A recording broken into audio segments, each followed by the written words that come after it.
Hello छात्रों, मैं आशीष कुमार आपका हमारे इस YouTube चैनल पर मैं आपका स्वागत करता हूं। आज हम कक्षा 11 की गणित पाठ समुच्चय प्रश्नावली 1.2 का अध्ययन करेंगे। इसके पहले हमारे 3-4 लेक्चर हो चुके हैं जिसमें प्रश्नावली 1.1 के सारे क्वेश्चन के आंसर विस्तार से मैंने बताया है, तो आप सभी उन लेक्चरों को भी सुनिए। आज हम प्रश्नावली 1.2 में आपको कुछ अच्छी बातें और उनका अध्ययन भी कराएंगे, तो चलिए हमारे इस वीडियो के साथ बने रहिए।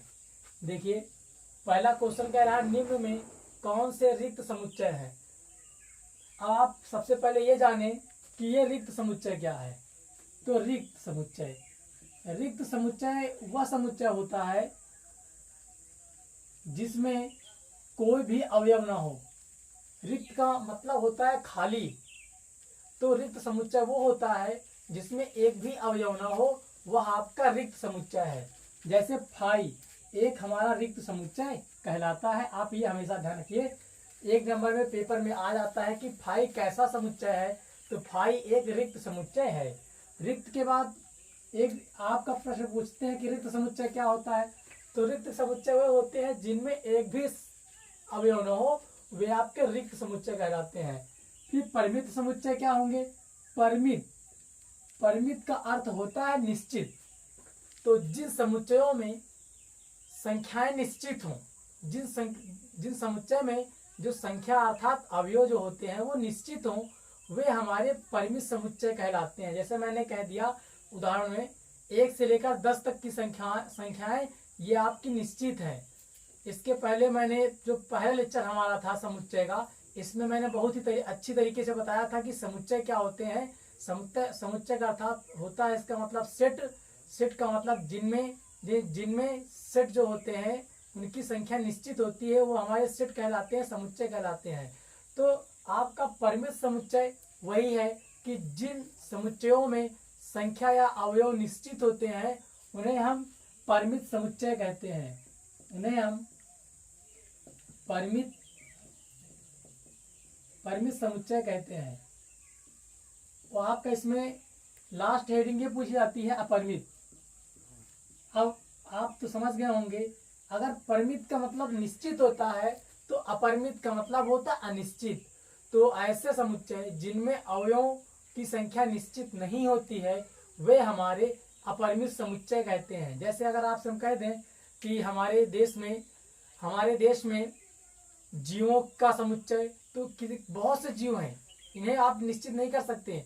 हमारे देश में महान वैज्ञानिकों का समुच्चय, तो आप नहीं बता सकते कितने महान वैज्ञानिक हैं, तो ये हमारे निश्चित नहीं हैं, अनिश्चित हैं, तो इन्हें हम अपरिमित समुच्चय कहते हैं। तो परिमित अपरिमित क्या होता है ये चीज आप समझ चुके हैं। परिमित का अर्थ होता है निश्चित।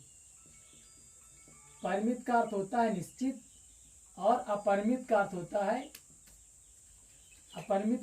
है अनिश्चित। तो चलिए हम देखते हैं यहाँ पर पहला क्वेश्चन कह रहा है निम्न में कौन से रिक्त समुच्चय हैं। इसमें जो पहला बोलता है 2 से भाज्य विषम प्राकृत संख्याओं का समुच्चय। तो कह रहा 2 से भाज्य, तो 200 ऐसी संख्याएं, ऐसी प्राकृतिक संख्याएं 1 से लेकर अनंत तक की संख्याओं को प्राकृतिक संख्या कहते हैं। तो ऐसी प्राकृतिक संख्याएं जो 2 से भाज्य हों अर्थात 2 से कट जाएं और वे विषम संख्याएं हों। तो ऐसी कोई भी विषम संख्या नहीं है जो 2 से कट जाए, इसलिए यहाँ पर एक भी अवयव नहीं होगा।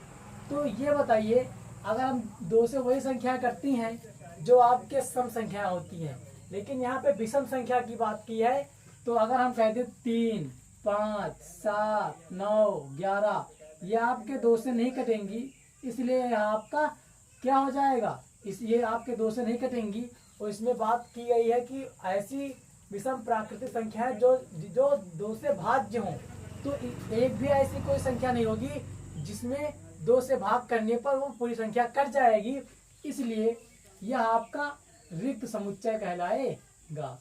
यह आपका रिक्त समुच्चय है। यह आपका रिक्त समुच्चय होगा। तो आपको समझ में आ रहा है दूसरा देखते हैं।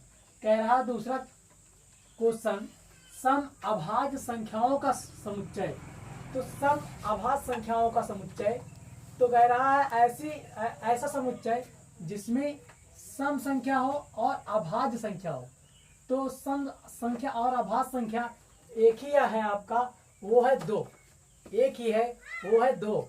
दो आपका अभाज्य क्या होती है? अभाज्य संख्या ऐसी संख्या है जो स्वयं और एक के अलावा अन्य किसी संख्या से विभाजित ना हो।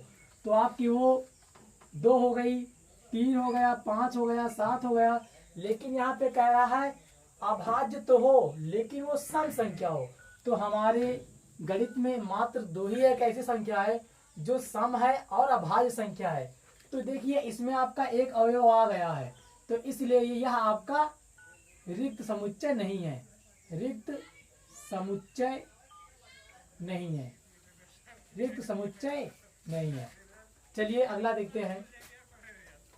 अगला प्रश्न कह रहा है x अनुपात x एक प्राकृत संख्या है। x एक प्राकृत संख्या है और x का मान 5 से छोटा, x का मान 5 से छोटा और साथ ही साथ x का मान 7 से बड़ा। तो आप बताइए 5 से छोटा और 7 से बड़ा होना चाहिए। x एक प्राकृतिक संख्या है, इसमें कह रहा 5 से 4 3 2 1 हो इसका मान होगा, और यहाँ पे कह रहा 7 8 9 10। अब ये कह रहा है कि बताइए कि 5 और 7 के बीच में जो अवयव होंगे इनका समुच्चय क्या होगा। तो बताइए जो ये आपके हिंट्स दिए गए हैं x के मान रखने के लिए, यहाँ पर तो 5 से छोटा और दूसरा 7 से बड़ा दिया है, और इनके बीच के अवयव पूछ रहा। तो इन दो 5 और 7 के बीच के अवयव एक भी नहीं है, इसलिए यह आपका रिक्त समुच्चय होगा। रिक्त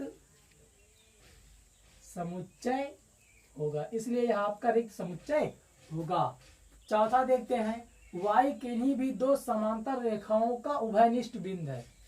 देखिए y का मतलब होता है कोई y 2 समांतर रेखाएं हैं और कह रहा है कि इनमें 2 समांतर रेखाओं का उभयनिष्ठ बिंदु है, कोई इसमें कॉमन है इनके बीच में, और कोई ऐसी रेखा है जो दोनों को उभयनिष्ठ दोनों में कॉमन है।